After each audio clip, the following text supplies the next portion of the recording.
Jamal, thanks for your time. Again, I don't really know you. I don't know your story, but it's a chance for people.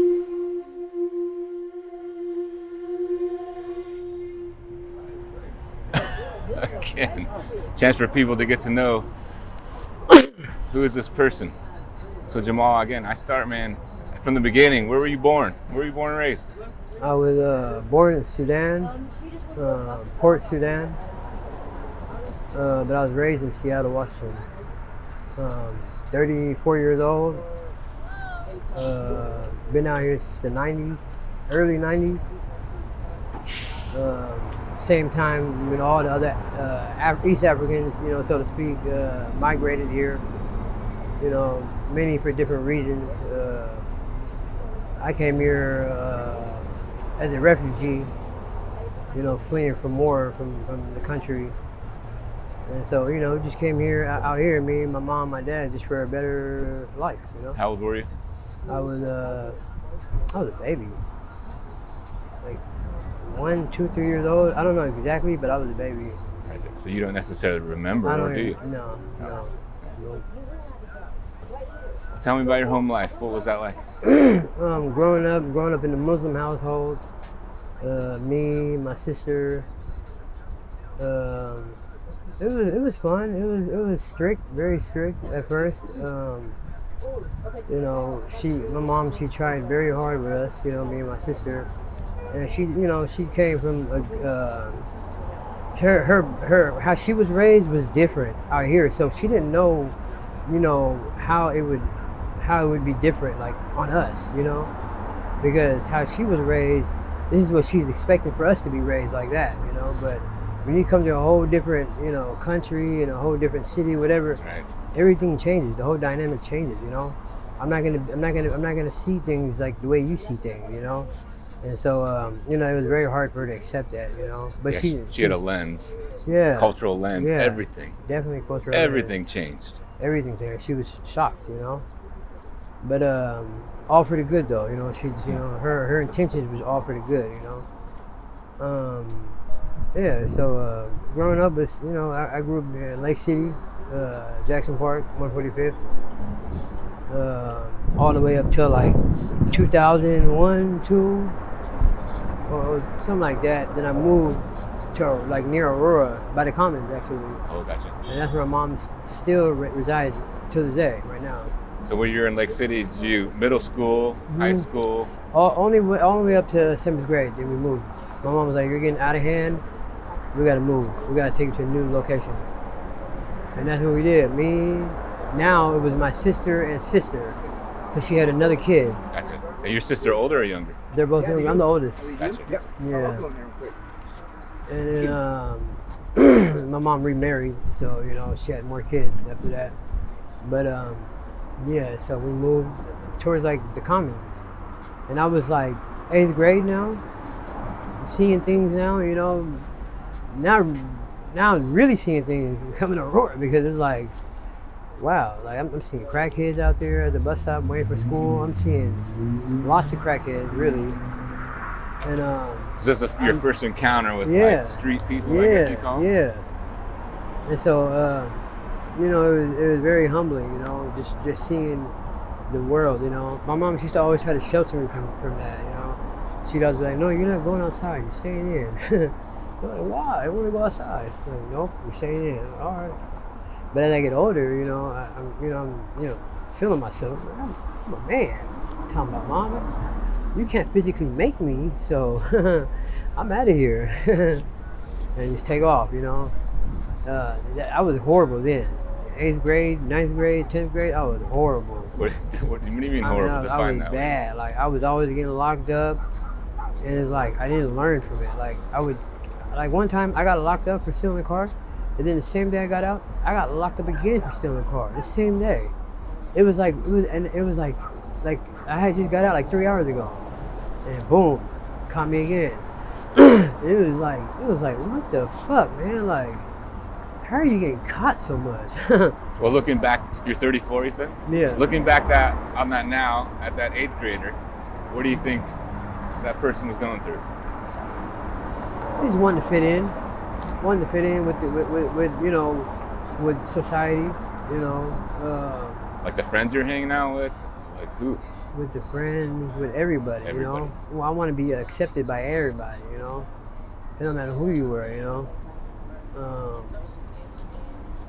yeah, and then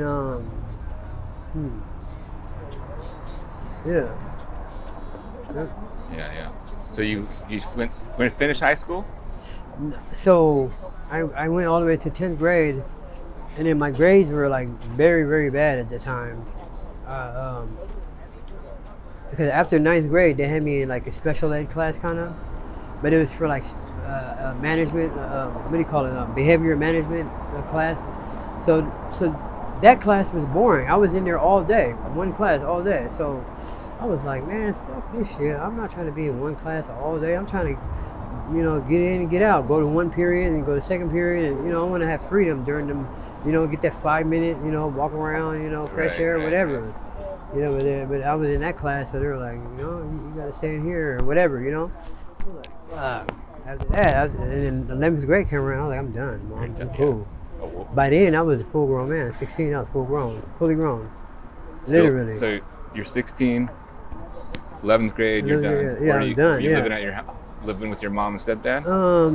Somewhat. I was selling crack then too. So How did that happen? Well, I mean, How someone did I start introduced you selling to, or just someone? What happened? let's just say a very a close family friend. He was older than me, and he was like one day he was like, man, I keep hearing your name out here. What are you doing? I was like, shit, nothing. I'm selling cars, And he brought me downstairs to his mom's house because we were visiting his mom. And he said, come downstairs in my room and talk to you. I went down there, and then, he pulled out a plate full of stones. It was hella stones, like stones. And he was like, here, man, here's a little pack, man. Fucking get your money and call me when you need me, And I never looked back since then. I was just like, yep, I got you. And at that point, I was just selling dope, selling crack, whatever, doing what I had to do to survive. Because my mom clearly was not about to support me or what I was invested in, And so I seen that early on. So, and I was fine with that because at that point I was a man, So, selling hard, taking care of myself, and just watching, watching how everybody is, and like, I don't know where I was going with that, but yeah. So you're at this age where, you're coming into, I guess, adulthood. You're 11, 16, whatever. You're in and out of your house, sleeping there, not sleeping there. No, my mom, I was never at home at that age, at 16. I was never home. Even when I got out of jail, whenever I get out of jail, I'm like, hi, Mom, I'm back. She'd be like, hi.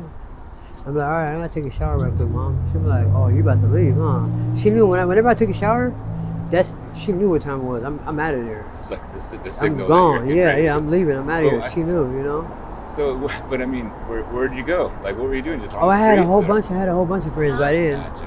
I had a whole Your community network and just people. Yeah, because I went to school out there and exactly, networking and stuff. So I'd call up whoever whoever I was close with at that time. My bad, sorry. Where you going? My baby's dad's right there. Where? That's a Cameo. Where? In the white car? Yeah. In the Nissan? Okay. All right. Alright, I'll see you later. Nice seeing you again. See you, V. Take care of yourself. I will. I'll See you again. later. You got See you everything? Did you get everything? Yes, I think so. All right. So, I mean, would you say that? I don't know how to say this. Were you had a home base, which was your mom's house, Yeah. but you're couch surfing. So was that a transition into being unhoused? Yeah, so to speak, yeah. Because at that point now, my mom is like, she's like, done. Oh, gotcha. You're grown. You made your mind up. She's still gonna be my mom no matter what. She's gonna do what moms do. But when I made that decision, she made her decision. Fucking, it's what is it called? The law of whatever. Something got to give. And so yeah, I guess you could say that. Yeah, because this is all I knew, and I became comfortable. Being out here, and Yeah, it just became kind of like normal. It's yeah, just- hereditary. Yeah, it's Yeah. like this is what I know. Like I don't know nothing else. So, And let's see, you were 16. What year was that when you were 16?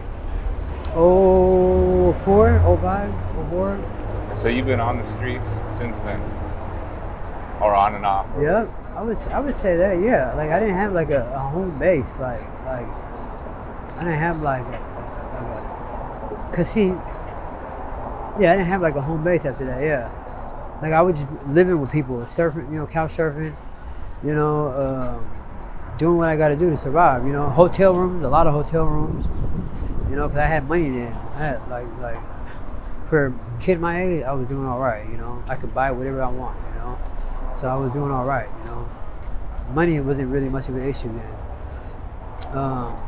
It was just where my mind was headed was the issue.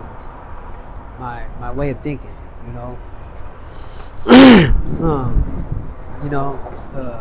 If I could go back and change it all, everything I did, I probably wouldn't. Because it made me who I am now. Yep. Next question. Jamal, is there? We were talking a little bit earlier, about this. But is there something you'd want to say to people of Seattle? Oh, Seattle, man. Seattle used to be a lovely city, back in the day. Seattle, and on top of that, Seattle wasn't crowded. Like, I remember I knew it was crowded when all of a sudden, after school, it's jam-packed on the freeways. Downtown Seattle, jam-packed. It'd take me like an hour or two just to get to where I got to get to, That's when I knew it's a lot of people are starting to come out here, and I'm starting to meet a lot of people from other states, on top of that. Because like back then, it was just, everybody was from Seattle, we was like a tight little community. And then, you got all these other people that's coming in from different states, and and they're coming through with their, their way of living, and their, whatever, and it changes it up, and it does something to the community, and then, yeah. But we were talking earlier about just like the people walking by. Yeah, the people Your are neighbors. yeah, out here, yeah, man. This desire that you have to just even be acknowledged and I wouldn't say it's my desire. I would say it's everybody. Everybody wants to feel important. Everybody wants to be heard, right? Nobody does not want to be heard. The neighbors out here,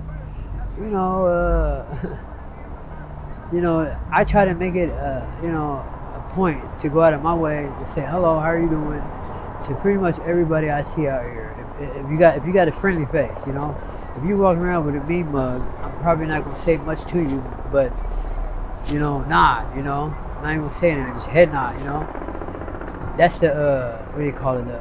That's the temperature check, Because if you can't accept that, then I'm definitely not gonna say nothing to you, Ain't no telling, what happened to you and what you've been going through. So, yeah, I try to make it a point to go out of my way and be courteous, to people, and sometimes they receive it and they, give it back. Sometimes, they're nonchalant about it and just brush it off, like, yeah, whatever, but whatever the fact may be, I try not to ever take it personal, ever, because I don't know what that person is going through. If I were to take everything personal, I wouldn't be here right now. Seriously, I would not be here right now if I took everything personal. Your mom's still up on Aurora? Yeah.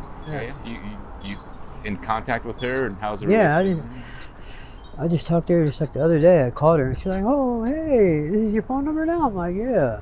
She's like, "Okay, I got you locked in." She always says, "Is this my number?" Because I'm calling her from all these numbers all the time, you know. And it's never like a set number where she knows she can reach me at, you know.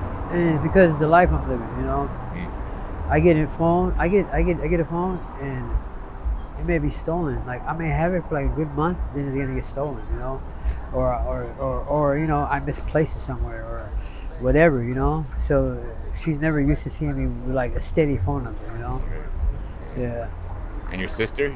You Yeah, my sisters are good, and now I have a little brother too. On top of that, Oh. he's the baby.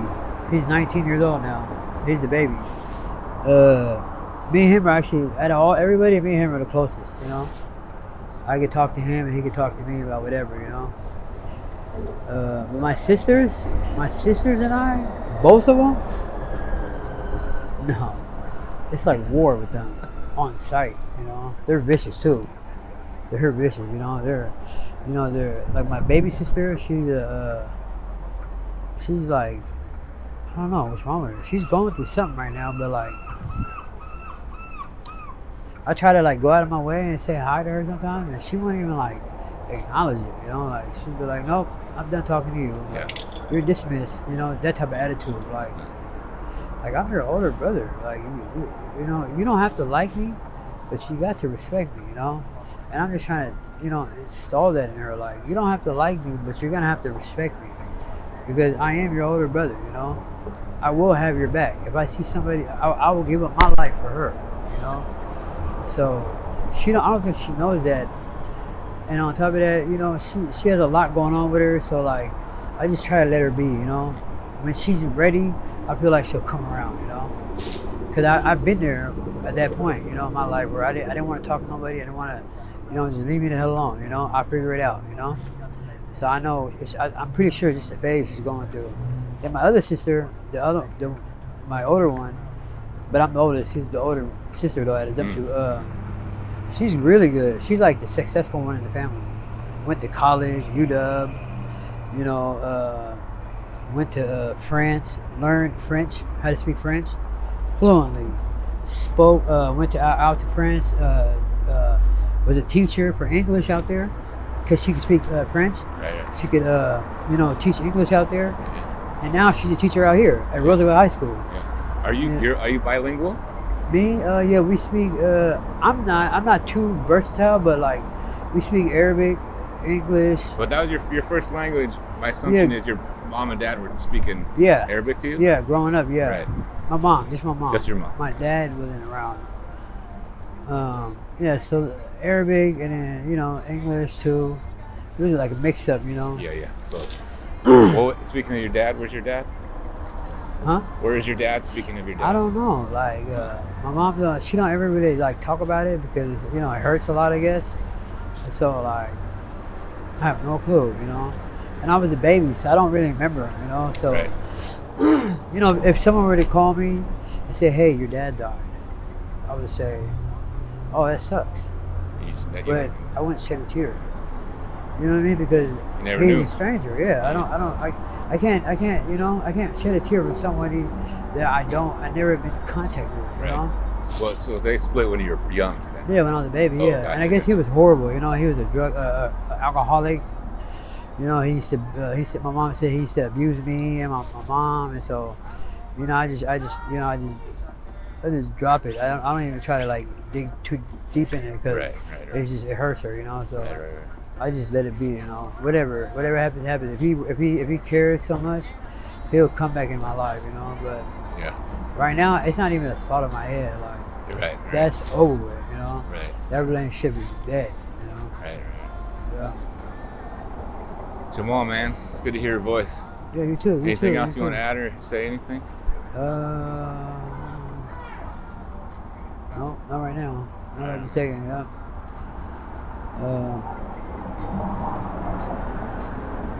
That's it, yeah. Yeah. Let me grab that little mic. I gotta take a couple photos. Yeah, you gotta pinch the